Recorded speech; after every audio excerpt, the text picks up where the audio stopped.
you're kind of like, well, that's not the challenge that I'm looking for because I've spent my whole life practicing this thing. I want to do something that's hard enough that it feels meaningful to me. Yeah, for sure. How do you prepare for a climb? So you scout it out, but how do you then prepare? Like, how are you preparing right now for? Yeah, I Jan actually 23rd? just started all my training type stuff for it.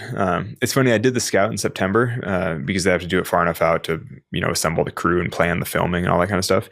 And it was funny because I was super psyched at the time. Like you go and scout it and you're like, God, this is so cool. I'm so excited. Like I want to do this next week. I'm like, let's do this. I'm ready.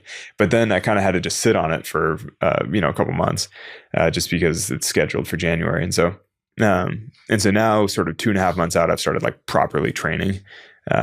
You just don't want to start like really training too far out because then you'll just get like injured and tired. And, it's like you kind of want to peak at the right time. Mm-hmm. And so, yeah, I don't know, like all the ways you normally train, like eating really well, sleeping really well, exercising a tremendous amount, and just kind of trying to ramp up my volume so that I feel incredibly fit when the time comes. And that's so interesting that you said you have to peak at the right time. So have you learned how to do that over time, I assume, because in my head, I'm thinking, oh, wait, for something this big, you'd prepare 6 months in advance. But I love what you're saying, actually, yeah. Yeah, like a training block, normally you can only sustain, say, 3 to 6 weeks of hard effort before you kind of need like a deload time. Like basically you can only build for a certain amount of time and then you need some kind of natural rest and then you can start building again. And so ideally you sort of like naturally build up over time.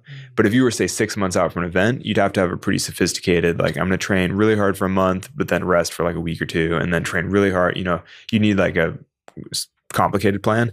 In this case, I have a relatively simple plan in that I'm basically just ramping until the building. And I kind of started my training maybe a little prematurely. I was all psyched. And so I think I'm going to take a little deload time around Christmas, which actually works perfectly with the holidays and things. Because I think I'll basically wind up doing 6 weeks or so and then have like a week at Christmas where I kind of chill and then do another 3 or 4 weeks and then do the thing. You sound just like us, Alex. No.